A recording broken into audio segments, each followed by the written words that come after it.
Essa exposição da carta de Tiago, ela é oportuna.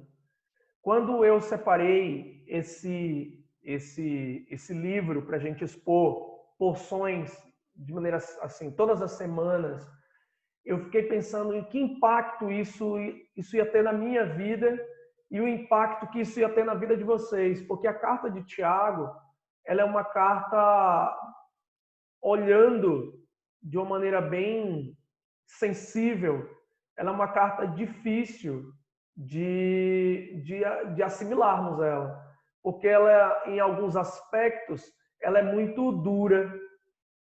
Ela é uma carta onde Tiago usa palavras que se eu usasse ou qualquer outro pastor usasse hoje, ele possivelmente não teria lugar em muitos púlpitos de algumas igrejas e com certeza ele não ia ser alguém assim famoso, alguém que esteja aí em evidência. Porque em um momento Tiago chama os seus destinatários de hipócritas, ele questiona a fé desses destinatários, ele diz, olha, vocês creem em Deus, mas até o diabo crê em Deus. Então, é muito impactante, é uma carta que mexe com a gente. Só que, por outro lado, você deve pensar, eu devo pensar, que nós estamos diante de uma carta que, como eu disse, não é um tratado teológico. Ela é uma compilação, talvez, de um sermão, de um homem que está pregando. E esse sermão deve ter sido anotado, eu não sei, as características. Ele começa a carta levantando o contexto em qual eles estão levando, deixando em evidência o contexto que eles estão vivendo. Um contexto de perseguição, um contexto de apostasia da fé, um contexto de opressão, um contexto em que os irmãos acabavam valorizando pessoas mais ricas, pessoas que tinham mais poder aquisitivo. Ele fala sobre a questão da língua, o domínio da língua. Ele fala sobre a ideia de uma fé vazia, que não tem na vida cotidiana reflexos dessa confissão de fé. E cada ponto que ele traz uma explicação minuciosa nos capítulos seguintes. Então, eu imagino que a gente deva ler a carta de Tiago várias vezes ao ano, para tentar aí fazer uma análise bíblica e não uma análise antropocêntrica, onde você está no centro, as tuas ideias, as tuas convicções, mas a palavra de Deus, você olhar para ela, e essa carta de Tiago vai te dar muitas oportunidades para, junto com o Senhor, você vencer alguns pecados, né? Você, na semana passada, acompanhou junto comigo que a amizade com o mundo, ela é igual à inimizade com Deus. Nós aprendemos que existe uma coroação diária para o egoísmo, para o eu, na cultura que a gente está vivendo. A gente percebeu também, ficou bem evidente que o problema é o eu, no sentido do eu que tende para o pecado, o eu que é egoísta, o eu que é orgulhoso, o eu que só pensa nos seus próprios interesses. Então, esse eu, ele é danoso para a nossa vida. Ele causa muitos prejuízos para nós. É daí que vem as guerras, né? Tiago disse. E um livro bem interessante para vocês lerem, buscar um conhecimento um pouquinho mais aprofundado, que fala justamente sobre isso, né? A nossa capacidade de pensar e avaliar a verdade. Né? A gente vive numa época de relacionamentos líquidos e a cultura do eu. E esse livro aqui, A Morte da Razão, Franz Schaeffer, da editora Ultimato, é bem legal esse livro. Eu já li ele uma vez, aí está na minha leitura sequencial. O próximo livro que eu vou lê-lo novamente. Franz Schaeffer. Depois eu coloco para vocês procurarem A Morte da Razão. Fala justamente sobre isso, né? Essa evidência no que você está sentindo. Siga o seu coração. O siga o seu coração está na música, na TV, no cinema, nas artes e também na igreja. Estava lá na época de Tiago e está aqui na nossa época também. Se você quiser aprofundar um pouco também na questão do seu eu faço mais uma indicação de livro para vocês. O Mal que Habita em Mim. Bem legal, da editora Cultura Cristã. Lá na minha época de seminário, eu li esse livro na disciplina Vida Cristã, do Chris Landgaard. Bem legal, um livro bem confrontador. Está baseado ali em Romanos 7, por isso que várias vezes eu cito. São livros que eu uso na minha mensagem, algumas coisas, alguns pensamentos desses autores. Então, feito essas indicações que podem ajudar vocês, eu queria que nós olhássemos agora para o texto de Tiago e só aqui, deixado ao ponto.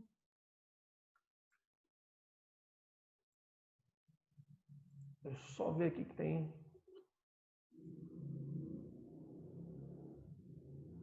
Vamos lá.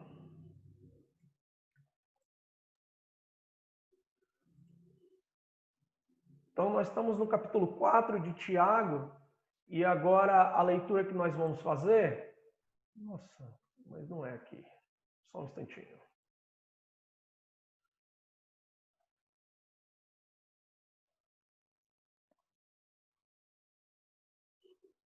Muito bem.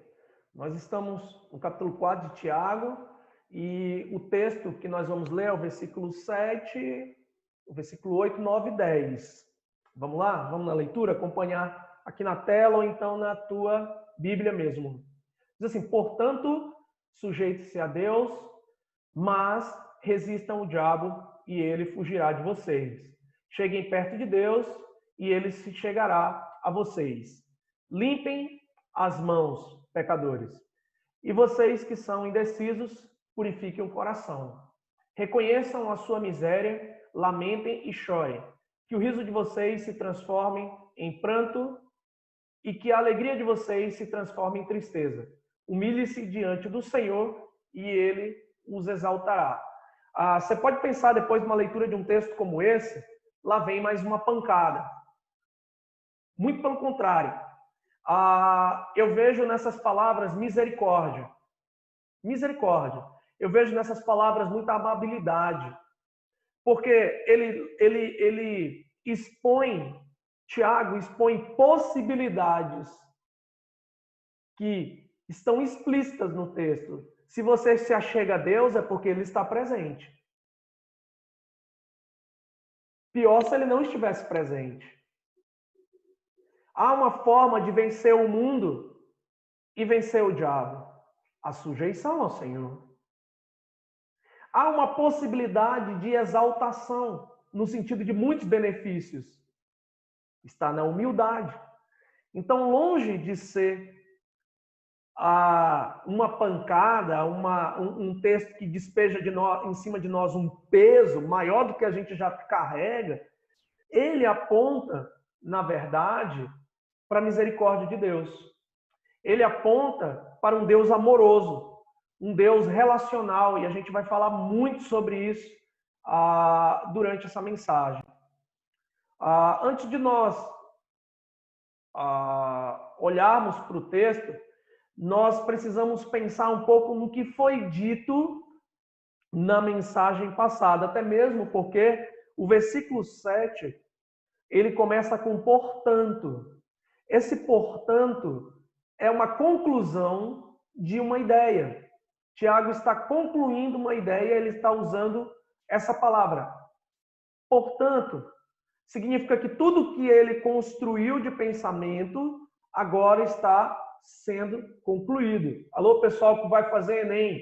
Dica de redação. Na conclusão você pode usar portanto, você está fechando a tua ideia. Você está começando a dizer aquilo que você tem para dizer como finalização, como fechamento do teu pensamento. E aí, vamos voltar aqui, a gente acabou refletindo que a amizade com o mundo torna o homem soberbo e egoísta. Por quê? Porque esse mundo, e esse mundo aqui não são as pessoas, mas um sistema maligno, ele acaba tirando Deus do jogo e colocando o homem como pessoa central da sua própria história. E aí, nós passamos por essas 3 afirmações, onde nós identificamos que o eu é o problema no sentido de buscar o seu próprio interesse, no sentido de não olhar para Deus, no sentido de querer viver uma vida autônoma de Deus. Esse é o grande problema desde o Éden, autonomia. Nós também observamos que o mundo festeja o Deus eu, seja na música, seja nas artes, inclusive esse problema contaminou também as igrejas. Existem muitos louvores, existem muitas mensagens onde o homem é o centro e não Deus. Isso é muito perigoso quando nós deixamos de falar sobre o pecado, de falar sobre o inferno, de falar sobre o sacrifício de Cristo, deixamos de ouvir e estudar, avaliar, à luz das Escrituras, o meu próprio ser. Então, você vai ver mensagens, por exemplo, evidenciando que o homem não é pecador. Já existem pessoas dizendo coisas como essa, que a palavra de Deus, ela não é totalmente palavra de Deus. Ela não é, tem partes dela, ela não é autoridade sobre as nossas vidas. O que é autoridade é o que eu falo. O que eu falo, porque eu tenho o Espírito Santo, se torna palavra de Deus. Isso aqui é essa cultura do eu migrando para dentro da igreja e fazendo grandes estragos. Um dos grandes estragos da cultura do eu é justamente a teologia da prosperidade, em que você é próspero nessa terra, que você tem que conquistar tudo, que você tem um valor extraordinário e que todo mundo que é contra você não presta. Você vê aquelas músicas, minha vitória hoje tem sabor de mel e não sei o que mais lá, e não sei o que mais lá, evidenciando o homem, evidenciando a vingança, evidenciando os meus desejos, as minhas conquistas. Isso aqui tudo migrou para dentro da igreja. Então, quando se fala de uma maneira mais firme, como um texto desse de Tiago, quase vocês não vão ouvir essas mensagens por aí. Você vai procurar na internet, poucas pessoas vão ministrar esse texto, porque ele é de um peso, tamanho, só que quando você analisa com mais profundidade, você acaba percebendo que tem muito amor de Deus, muita misericórdia dentro desses textos. E aí, como a gente passou já por isso aqui, eu não vou me prender. A gente já passou na semana passada essas afirmações e terminamos com Deus é nosso rei. E a partir daqui, dessa terceira afirmação, que nós vamos continuar a nossa mensagem. Deus é o nosso rei, nós não podemos tirar isso de vista. E aí nós vamos trabalhar imperativos e indicativos que nos ajudarão na batalha espiritual. Se você perceber numa outra leitura, ou talvez uma outra leitura que você vai fazer, ou se você ler o texto de novo aí enquanto eu falo, você vai ver que nós temos 10 imperativos nesse texto. Nós temos sujeite-se, cheguem, limpem, purifiquem, reconheçam, lamentem, chorem, transforme mais uma vez e humilhem-se. Então, nós temos aqui vários imperativos. O que são imperativos? São ordem. ordens. Ordens, regras, se a gente pudesse usar essa palavra, eu não gosto muito dela, mas são regras expostas para um relacionamento com Deus. Contudo, se nós olharmos só para as regras, nós vamos chegar a uma conclusão muito difícil, que a gente não pode cumprir essas regras, não a totalidade delas. Nós vamos, em algum momento, vacilar em algum momento. Em algum momento, vamos vacilar em algum momento. Mas nós vamos vacilar. E Tiago diz o seguinte, que se você erra em um ponto, você já errou em tudo. Eita, e agora? O que eu vou fazer? Porque dá um certo desespero quando a gente olha vários imperativos como esse, várias ordens como essa, e a gente vê o nosso coraçãozinho pecaminoso, diz, cara, não vai dar certo. Não vai dar certo. Eu não vou conseguir fazer isso aí. É porque você também não olha para os indicativos. Se você olhar só para os imperativos, nós estamos perdidos. Todos nós. Nós precisamos olhar os indicativos. Os indicativos são o quê? São placas. Por exemplo, a gente está na rua, tem placas que indicam a velocidade, indica o que tem que fazer, tem uma curva, enfim, existem placas. A gente segue essas placas para chegar nos lugares que a gente quer. Existem placas também indicativas de quem é Deus. Paulo fala que Deus se revela na natureza, a revelação comum, que todas as pessoas veem. Tudo que foi criado é revelado na natureza e na consciência do homem que existe um Deus.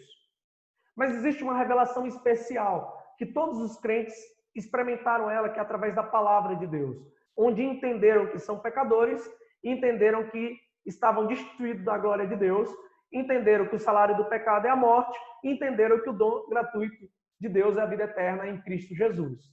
Entenderam que estavam mortos nos seus pecados e que as suas obras não tinham valor nenhum, por mais que fossem obras boas, porque nós somos salvos pela fé, pela graça do Senhor. E aí, olhando para tudo isso, a gente tem que ter em mente que existe uma batalha espiritual também nesse sentido. Você não vai conseguir cumprir essas regras, você não vai conseguir cumprir os mandamentos. E há quem diga nessas igrejas que são mais ligadas aos homens do que com Deus, que os 10 mandamentos não precisam mais ser observados. Você já escutou essa asneira? Os 10 mandamentos não precisam mais ser observados. Você acha? Então pode matar?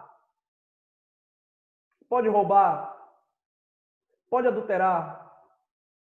Pode cobiçar? Pode bater na mamãe e do papai e responder para eles? Vamos desonrar a Deus? Cara, os 10 mandamentos estão valendo. A gente tem que cumpri-los, temos que observá-los. Isso faz parte da nossa ética do reino que nós pertencemos, o reino de Deus. Então, está valendo sim. Só que a gente precisa de capacitação, de fortalecimento que vem de Deus. E a gente vai encontrar esse fortalecimento não em um holofote que abre do céu, jogando uma luz em você e dizendo, faça isso, faça aquilo. Não. Os indicativos estão na palavra de Deus.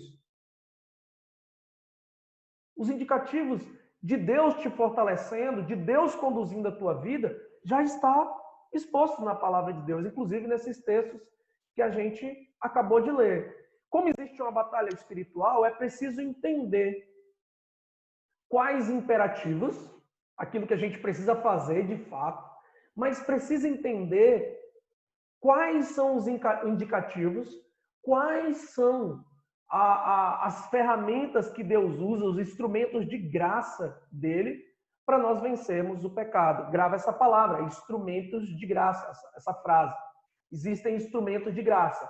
Por exemplo, essa mensagem é um instrumento da graça de Deus em favor da tua vida, para que você olhe para a sua vida à luz das Escrituras, arrependa-se de pecados ou glorifique a Deus pelas vitórias que você tem tido. Para refletir um pouquinho sobre isso que eu acabei de falar, a graça de Deus, a gente vai olhar para o versículo 6, lá de Tiago. Foi exposto na semana passada, eu meio que deixei passar batido, não foi de propósito, mas eu acho que ele entra em evidência agora na mensagem de hoje. Mas ele nos dá cada vez mais graça. A gente, quando pensa na graça de Deus, a gente pensa na graça de Deus para salvação. Nós somos salvos pela graça de Deus. A graça de Deus vai além de um favor imerecido. A gente precisa entender isso. A graça de Deus também purificou o nosso coração, porque Cristo nos substituiu na cruz do Calvário. Cristo entrou no nosso lugar. Quem merecia a cruz, quem merecia a condenação, éramos nós. Mas Cristo se fez carne, Cristo viveu entre nós, Cristo deixou uma mensagem, a mensagem do Evangelho, o caminho para a salvação. Ele foi até a cruz, cumpriu aquilo que estava proposto. O justo morreu pelos injustos. Ele carregou sobre si as nossas dores, os nossos fardos, os nossos pecados. Ele recebeu isso na cruz. E o seu sacrifício, o seu sangue derramado purifica o nosso coração. Mas também nós somos santificados pela graça. A santificação não pode ser esquecida. A santificação é o processo da retirada da influência do pecado das nossas vidas, do nosso coração. A santificação é o processo mais doloroso da salvação. É um processo doloroso, mas com um fim glorioso, porque nós nos identificamos, nós começamos a criar uma semelhança com Cristo. É isso que está lá no texto de Romanos 8, Romanos 8, versículo 28 e 29. É Deus trabalhando em todas as coisas para formar a imagem de Cristo em você. Não é formar a imagem de uma igreja, não é formar a imagem de um discipulador, mas a imagem do nosso Senhor na sua vida. Quem Cristo é? O que Cristo fez sendo formado na sua vida? Você está sendo moldado na pessoa de Cristo. Por isso que o apóstolo Paulo, na mesma carta aos Romanos, no capítulo 12, ele diz: não se amoldem ao padrão desse mundo. A mesma ideia de Tiago, que a gente trabalhou na semana passada. Não se amoldem ao padrão desse mundo, mas renovem a mente de vocês, a ideia de trazer um novo pensamento dentro da mente, que não provém de nós, mas provém dessa nova natureza que nós temos com Cristo. Queridos, vocês estão entendendo a importância da renovação da mente? E essa mente renovada vai enxergar no mundo aquilo que não glorifica a Deus, aquilo que é contrário à vontade de Deus. Você precisa acessar essa mente renovada. Olhar para o mundo, olhar para as circunstâncias, olhar para você mesmo com uma mente renovada. Isso foi conquistado na salvação, na purificação do nosso coração. E agora no processo de santificação. A graça de Deus não é só para a salvação. A graça de Deus foi para a purificação do nosso coração.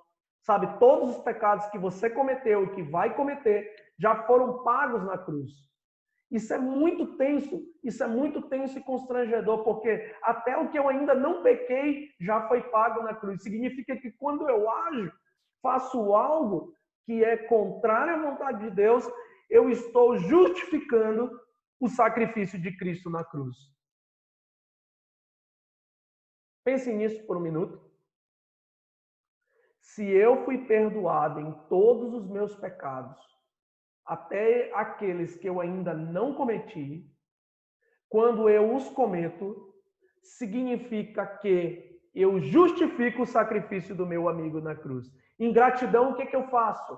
Sendo grato hoje, eu me submeto a Deus. Eu não vou andar pelo caminho do pecado.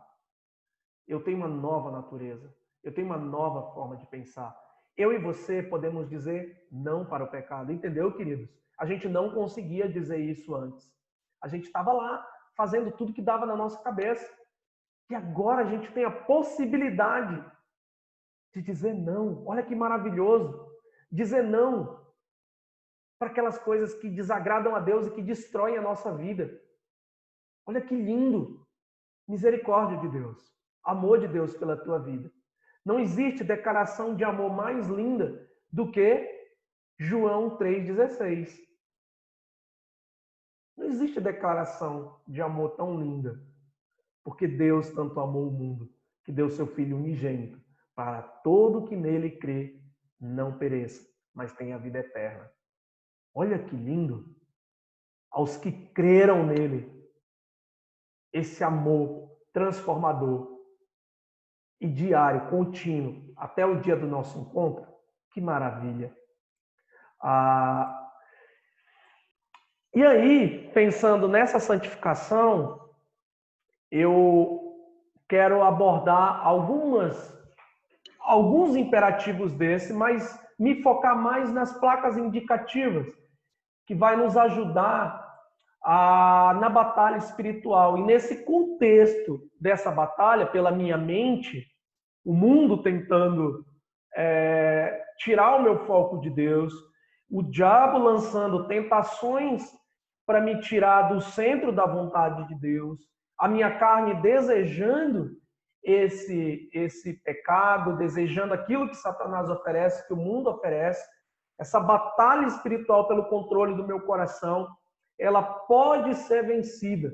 Tiago dá 4 orientações, são imperativos, para a construção de uma amizade genuína com Deus e fiel, que é o mais importante.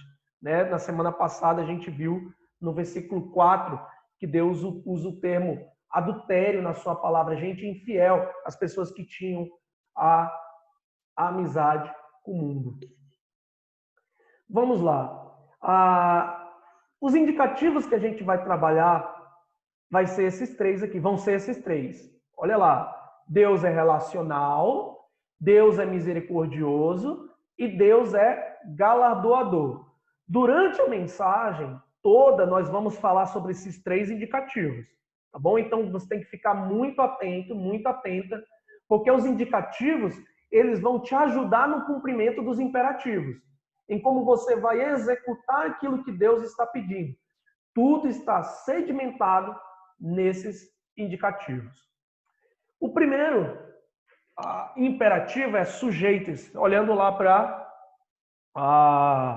o texto de Tiago, capítulo 4, versículo 7, diz assim: portanto, e eu já expliquei agora por que essa palavra portanto está aí, ela está ligada a tudo que foi dito anteriormente.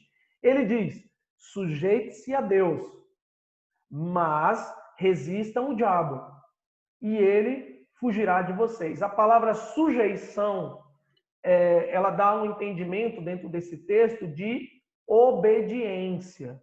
Obediência ao quê? Aos imperativos de Deus, ao que Deus expõe em sua palavra.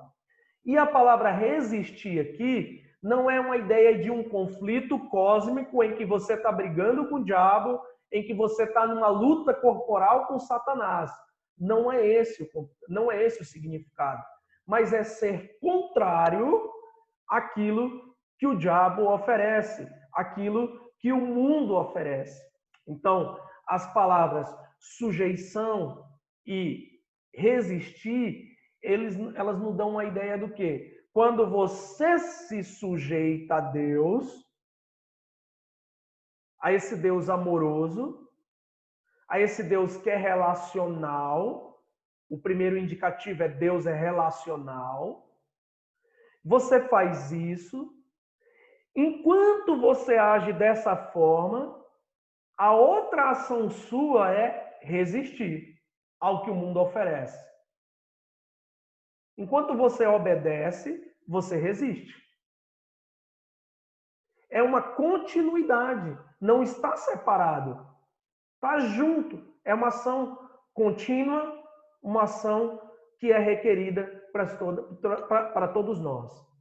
E é a única possibilidade do diabo fugir da gente. A única possibilidade. Portanto, sujeite-se a Deus, mas resistam ao diabo, e ele fugirá de vocês.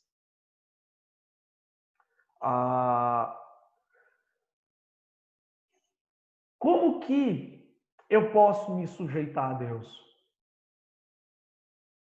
Obedecendo a sua palavra. Inclusive Deus disse, Deus encarnado, o Filho disse, aquele que me ama, obedece os meus mandamentos. Mas como eu vou obedecer se eu não tenho forças para obedecer? Quando aquilo que eu quero é mais forte.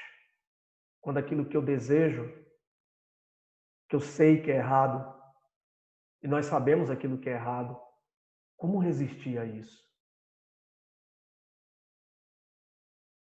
E eu vou falar para vocês o seguinte. Deus, ele sendo, mesmo sendo Deus, ele veio até nós. Ele veio até nós, o Filho, ele encarnou, Deus Todo-Poderoso agora se humilhando na condição humana, tendo que aprender um idioma. Já pensou Deus que criou todos os idiomas como um bebê, tendo que aprender a falar? Ele sendo o criador de todos os alimentos, tendo que mamar nos seios de Maria como um bebê, tendo que comer aquilo que ele mesmo criou, passando por várias dificuldades nessa terra, gente humilhando ele, gente difamando, violência contra ele. A crucificação foi extremamente humilhante. E quando você, nesse ponto da crucificação, que eu acho que é o mais doloroso na obra de salvação, porque houve separação momentânea ali entre o Filho e o Pai, na cruz, quando ele recebe os nossos pecados sobre ele, há a sensação do abandono ali na cruz. Cristo sente essa sensação. E ele sendo Deus, eu fico imaginando assim, vamos tentar nos colocar nessa situação agora, nesse momento. Vamos imaginar que nós estivéssemos sendo crucificados, que nós estivéssemos em extrema dor, e essa dor sendo causada por pessoas estivessem causando essa dor, e essas pessoas estivessem rindo daquilo que eu estava sentindo, aquela dor extrema. Se tivesse a possibilidade de destruir todas aquelas pessoas e parasse com aquela dor, eu faria. Você também faria? Mas Cristo não fez. Cristo não fez. Ele não destruiu aquelas pessoas. Ele disse, Pai, perdoa. Eles não sabem o que fazem. É isso que ele fala para o Pai, até hoje de você. Quando você anda de mão dada com o mundo, quando você faz aquilo que é desagradável a ele. Ele diz, Pai, perdoa. Eles não sabem o que fazem. E eu me pergunto, por quê? Por que Cristo fez tudo isso? E a resposta que eu encontro nas Escrituras é um amor constrangedor, porque ele nos amou. Quando ainda éramos pecadores, nós não éramos bons. Ele nos amou. E ele mesmo sabendo quem eu iria ser, quem eu sou, ele me amou. Como não me sujeitar a isso? Como não me sujeitar a esse amor? E essa sujeição me leva à vitória contra os meus piores inimigos, que sou eu mesmo, que é o mundo e que é Satanás. A gente fica se perguntando por que a gente não consegue ter vitória. É porque a gente não consegue entender o indicativo que Deus é relacional. Ele veio até nós, ele sentiu nossas dores, ele conhece o que é tentação, ele sabe o que é passar privações, ele sabe o que é ser tentado em todos os pecados. Cara, e quando está escrito lá na carta de Hebreus, será que você não consegue olhar para isso e pensar que Cristo foi tentado em todas as áreas, que Cristo foi tentado na área sexual, que Cristo foi tentado na área da murmuração. Cristo foi tentado em tudo, mas não pecou. É o que está escrito. Então, o nosso mestre, o nosso Deus, o nosso Salvador, o nosso Rei, ele sabe o que nós sentimos, ele sabe como é duro lutar contra o pecado, ele sabe que Satanás é um inimigo ferrenho. Ele esteve no deserto, sendo tentado durante 40 dias e 40 noites. Foram 3 tentações ferrenhas que nenhum de nós resistiria. Ele sabe como o mundo que tentava demovê-lo da obra que Deus tinha. A exemplo do próprio Pedro. Pedro disse para Cristo, não, você não vai morrer. Você não vai morrer, você não vai ser crucificado. O próprio mundo tentava demovê-lo da missão que ele tinha. Ele sabe o quanto é pesado. Ele sabe o quanto é difícil. Mas para ter vitória, nós precisamos confiar, se sujeitar, tendo na ideia que Deus se relaciona comigo, não por aquilo que eu faço, mas por aquilo que Ele fez na cruz. Você não tem capacidade de se salvar. Você não tem capacidade de lutar contra o diabo. Você não tem capacidade e forças para lutar contra o mundo. Se você chegou até aqui o dia de hoje, achando que você conseguia, como um dia eu achei que eu conseguia, você é um derrotado. Você é uma derrotada. Você está experimentando isso na reincidência do pecado constante na sua vida. Aquele pecado que te escraviza, aquele pecado que te joga no chão, aquele pecado que quebra, que te envergonha. É quando você esquece que Deus é relacional, que Deus veio até você, se apresentou, falou ao teu coração e Ele continua sendo o mesmo Deus. Queria que você pensasse nisso por alguns segundos. Por que você não consegue se sujeitar? É porque você esqueceu que Ele é relacional e que Ele quer cuidar de você, quer cuidar de mim. E a gente não precisa mais ficar escravizado. A gente não precisa mais ficar nos braços de Satanás. A gente não precisa mais disso. A gente não precisa viver todas essas inquietações, essas dores. Ele já levou sobre si as nossas dores. Ele já disse para nós, vinde a mim todos que estão cansados e sobrecarregados, e eu os aliviarei. Ele já disse que o fardo dele é pesado, mas ele tem um fardo suave para nós. O que eu estou citando aqui está lá em Mateus, capítulo 11, tá? A partir do versículo 28. Queridos, Deus é relacional. Deus não está longe, Deus está perto. Ele já fez exatamente tudo pela sua vida. O único passo que você precisa dar é sujeitar-se. O único passo e a única forma de vencer. Vencer a você mesmo, vencer o mundo e vencer o diabo. Só que tem um detalhe. Esse detalhe é que é o problema. Pense num ser insistente. É o capiroto. É o diabo. Ele é insistente. Até o último minuto de vida de Cristo, ele estava lá tentando Jesus. Na figura dos fariseus. Se você é Deus, desça daí.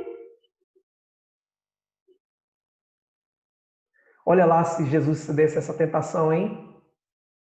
Hoje a gente não estava aqui, né, queridos? Hoje a gente não estava aqui. Ele foi tentado nisso. A agir como Deus, um Deus irado, destruindo todo. Já pensou? Fogo consumindo todos os que estavam presentes ali na crucificação. Mas ele mostra o seu amor. Eu quero me relacionar com eles. Ele faz uma ponte entre Deus e os homens. Ele rasga o véu e dá acesso. Agora, não burocrático na a presença de Deus. Então, agora olhando para esse texto, a gente já entende com clareza o que é se sujeitar a Deus, o que é resistir ao diabo, com mais clareza. E aí, com esse pouco de luz que a gente recebe, a gente vai olhar para essa frase, agora não mais de uma maneira legalista, pesada, mas é sabendo que Deus é relacional, que Deus está cuidando de mim, que Deus é o meu Pai, que Deus é o meu provedor, que Deus é o meu sustentador, que Deus é aquele que cuida de cada detalhe da minha existência. Cabe a mim o quê? Sujeição e uma oposição ao diabo e seu sistema maligno. Essa é a maneira eficaz de colocarmos nosso inimigo para correr. Eu deveria ter usado o plural. Nossos inimigos para correr. Carne, o mundo e o diabo. Aproximem-se. O primeiro indicativo que a gente trabalhou, o primeiro imperativo foi sujeitem-se. Aproximem-se. E aí, queridos, deixa eu dizer um negócio aqui que vai, assim, abrir teus olhos. Você só pode se aproximar daquilo que está presente. Você não pode se aproximar de algo que é inexistente. Então, isso nos leva a concluir que nós nos afastamos de Deus, mas Deus não se afasta de nós. Nós, por nossas decisões, pela amizade com o mundo, nós nos afastamos do Senhor. Mas Ele fica no mesmo ponto. Você só pode se aproximar daquilo que existe. Então, baseado nesse pressuposto, Deus está esperando o nosso retorno para os braços dele. Como aquele filho da história do filho pródigo, que saiu, foi dar uma passeada no mundo e voltou. E quando voltou, o pai estava aguardando ele. E o pai fez festa. E o pai se alegrou com a volta do filho. O pai sempre esteve ali. Aquele pai na história do filho pródigo representa Deus. Um amor incondicional. Um amor que poderia mudar a história, até mesmo do filho que estava dentro de casa, mas ficou com o coração duro, um filho legalista que só sabia cumprir regras e estava tão perdido quanto o filho que foi embora. E aquele pai está lá para amar os dois. E aquele pai está aqui para te amar também.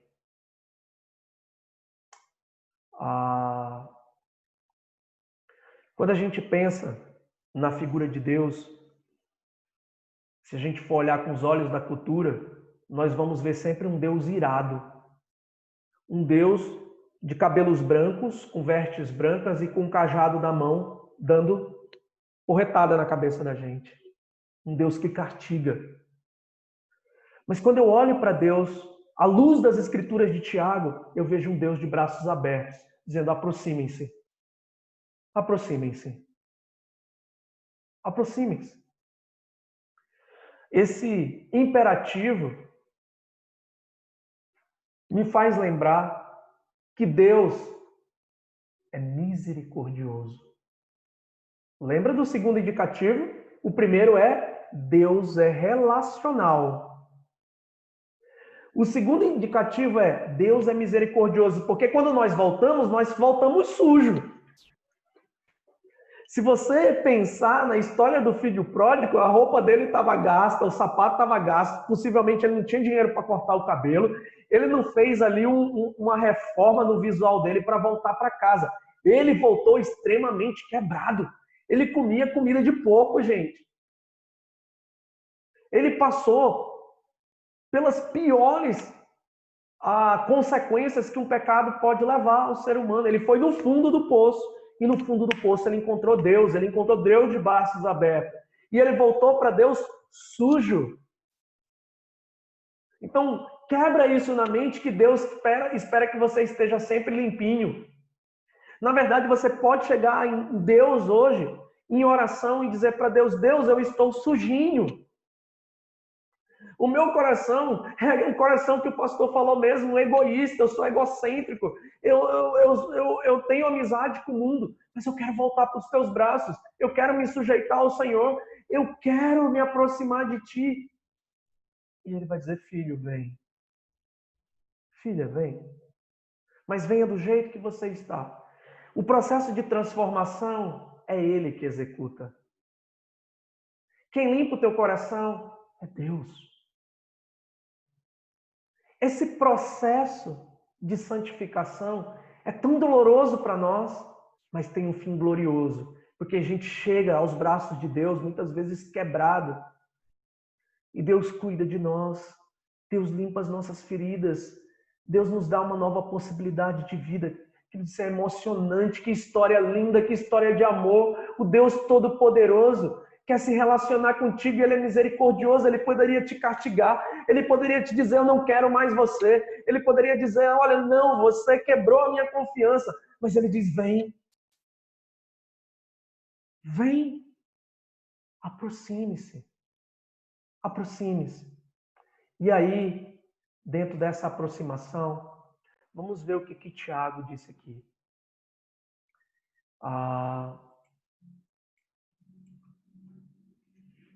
Na versão NAA diz, cheguem perto de Deus e Ele se chegará a vocês.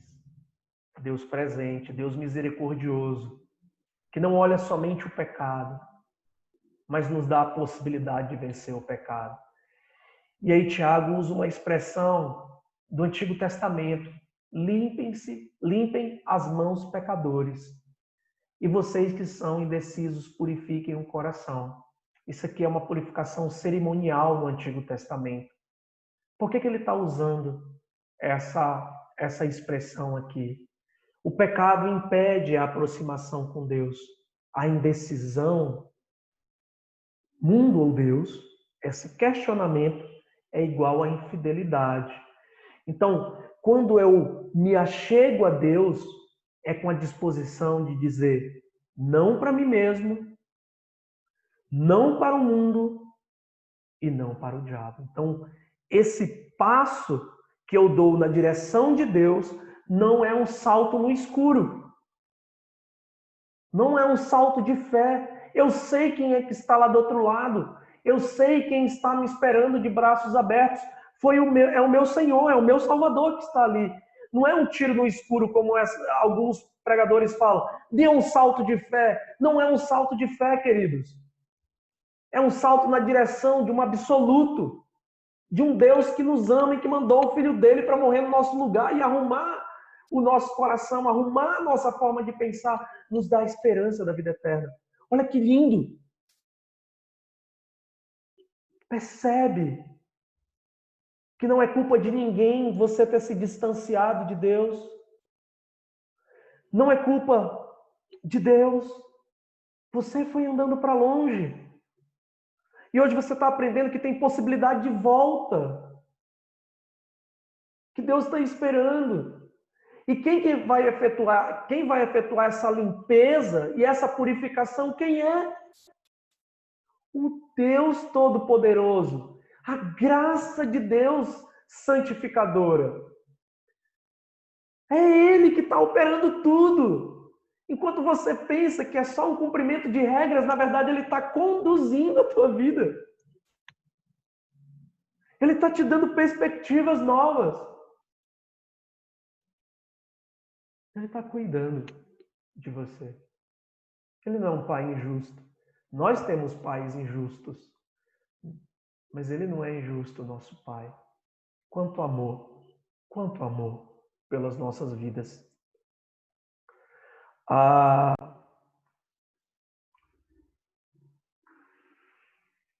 Eu gosto de pensar isso nos meus momentos de luta.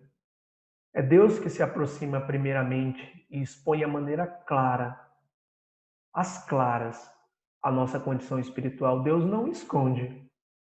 Deus não passa a mão em nós. Ele determina como podemos nos aproximar e a gente tem um pouco de medo quando a gente escuta essa palavra determina. A gente fica meio assim, será que a gente tem que cumprir alguma coisa? Ele só diz, olhem para a cruz e sejam curados. Olhem para a cruz e tenham os seus pecados perdoados. Olhem para a cruz. Será que hoje não é o dia de você olhar para a cruz e clamar ao Deus misericordioso?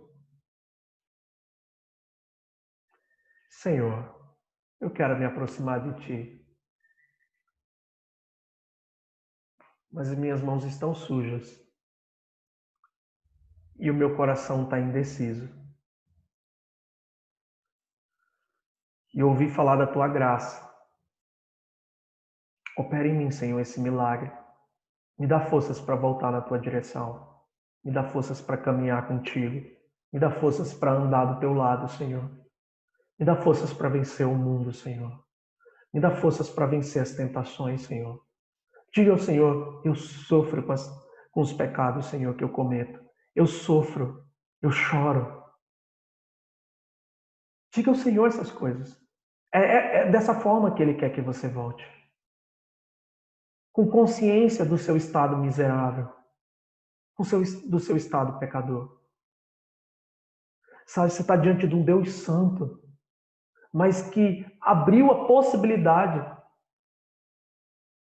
de você se relacionar com Ele. Ele é relacional, Ele é misericordioso. Ele não detonou com a tua vida. Você está aqui agora ouvindo essa mensagem para quê?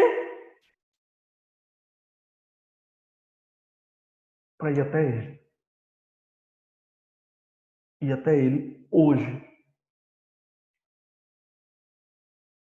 E botar um fim na tua relação com o mundo.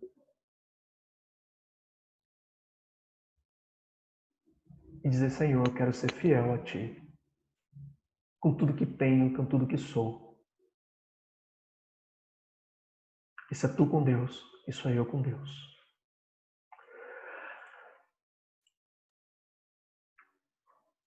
Mas não para por aí.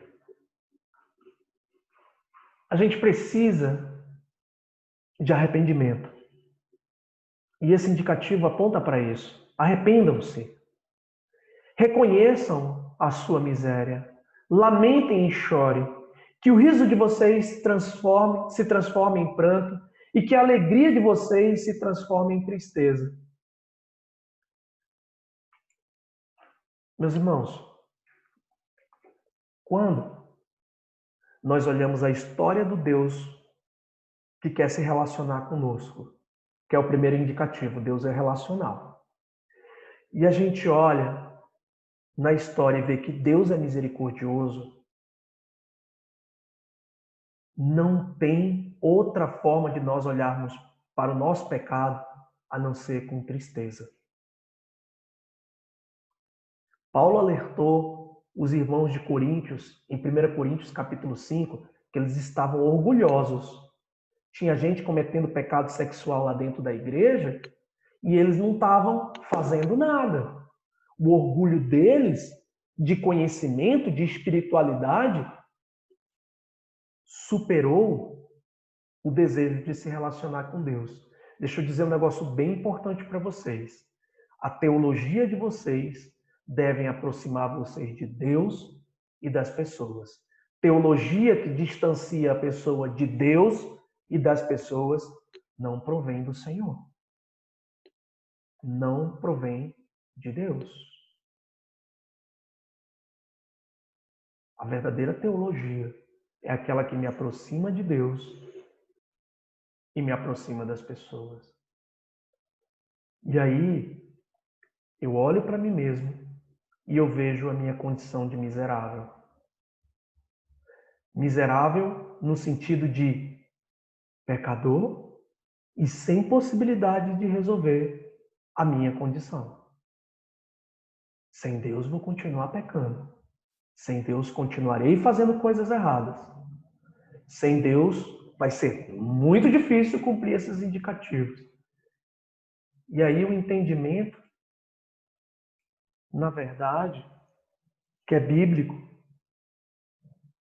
é de não nos alegrarmos com aquilo que nós fazemos de errado, com os nossos pecados, não ter satisfação com aquilo que a gente sabe que é desagradável a Deus. Quando a gente tem satisfação com as coisas do mundo, nós estamos sendo adúlteros. Estamos dizendo: Senhor, teu amor é insuficiente, eu prefiro o amor do mundo. E eu não quero que vocês estejam nessa condição. A miséria, só para a gente entender um pouco, caminhando aí para o final da mensagem, miséria não tem a condição de resolver o problema do pecado sozinho. Lamentem pela condição de pecador. Chorem, porque o pecado gera morte em todas as instâncias. Então, essas palavras usadas por Tiago têm esses significados para as pessoas que viram inicialmente o texto, mas para nós também. Não temos as condições de resolver o problema do pecado sozinhos. Lamentem diante dessa condição. Chorem por essa condição. Que o riso de vocês se transforme em pranto e que a alegria de vocês se transforme em tristeza. Mas, queridos, as coisas que a gente pensa em relação ao pecado, às vezes são muito limitadas. Nós achamos só que ele é prazeroso. Na verdade, o que eu percebo é que todas as pessoas buscam a felicidade. Isso é fato. Quando elas encontram prazer no pecado, elas ficam cegas, surdas e mudas. O pecado escraviza e é por um tempo indeterminado e de maneiras imensuráveis. Contudo, Deus quer libertar. Quando ele diz: se aproximem-se, ele sabe dessa nossa condição. Ele é consciente disso tudo. Você não precisa ter vergonha disso. Ele sabe sobre isso. Como não ficar triste com essa condição de escravizados? Temos o amor disponível, temos as possibilidades disponíveis para vencer a nossa carne, o mundo e Satanás, mas precisamos não, ainda usamos o recurso do pecado para trazer felicidade, prazer para a nossa existência. Solução. O pecado carrega em si uma falsa ideia de felicidade. A gente sabe disso, todos nós sabemos disso. Entretanto, sabemos que seus efeitos são amargos e nefastos. Nefastos no sentido de muitos problemas, muitos males. A tristeza proposta por Deus nos levará a ter repulsa pelo pecado. Olha que misericórdia. Olha Deus aqui sendo misericordioso. Ele quer que a gente tenha repulsa por aquilo que faz mal para mim.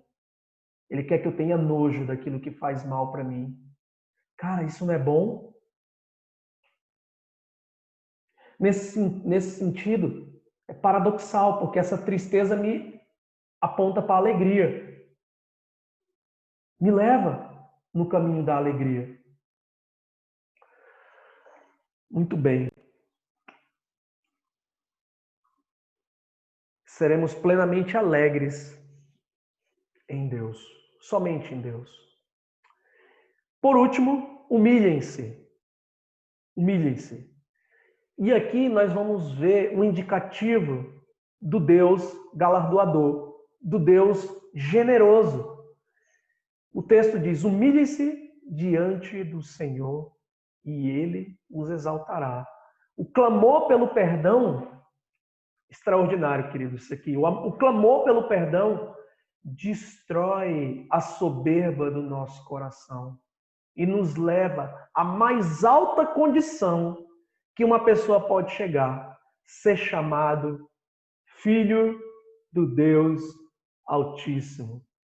Essa é a maior condição que um ser humano pode chegar. Queridos, primeiro, a gente tem que lembrar que Deus é relacional. Ele que veio até nós, ele quer se relacionar conosco. Segundo, é que ele é misericordioso. Não importa o que fizemos ou o que faremos, o amor dele é incondicional. Ele quer limpar o nosso coração, ele quer dar uma nova perspectiva, quer transformar a nossa vida. Além do perdão, Deus nos dá as promessas eternas. As promessas de uma vida sem pecados, sem dor, sem qualquer sofrimento, eternamente na presença dele. Isso é generosidade, nós não merecíamos isso. Concorda? Nós não merecíamos isso. Nós não merecíamos esse amor. Nós não merecíamos essas promessas. Mas mesmo assim, essas promessas estão disponíveis para nós. Essas promessas estão disponíveis para você. Deus é galardoador. Deus é generoso. Você não daria isso para você se você estivesse no lugar de Deus. Mas Deus dá. Se alguém te afligisse tanto quanto você aflige Deus, você não seria generoso com essa pessoa. Assuma isso. Você não seria generoso. Mas Deus é generoso com você. Deus é relacional. Deus é misericordioso. E Deus é galardoador. Olha que indicativo. Fenomenal. Né? Para que se humilhar? Para destruir a soberba que existe em mim e que me prejudica.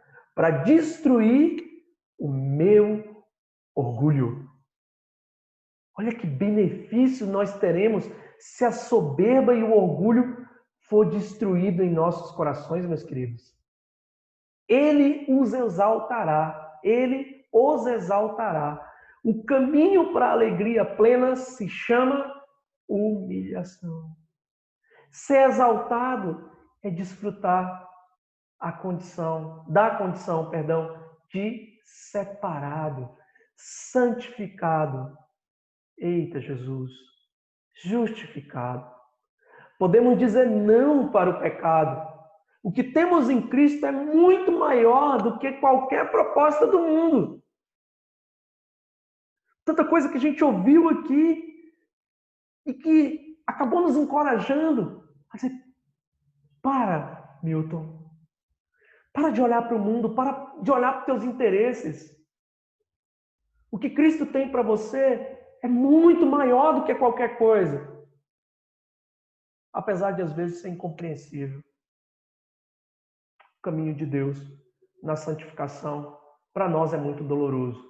Mas no fim, sempre é glória. Glória para o nome dele e muitos benefícios para nós mesmos. Conclusão. Desmamar-se do mundo não é fácil. Sem o auxílio de Deus, isso será impossível. Na verdade, se empregarmos somente a nossa força nesse projeto, iremos fracassar. Ou melhor, já estamos fracassados. A chave está em confiarmos em Deus. Manter os nossos olhos fixos em Jesus, sabendo que seus planos para nós são infinitamente melhores que qualquer oferta que o mundo possa nos oferecer. E quando eu esquecer disso, porque nós esquecemos, eu tenho que lembrar dos indicativos.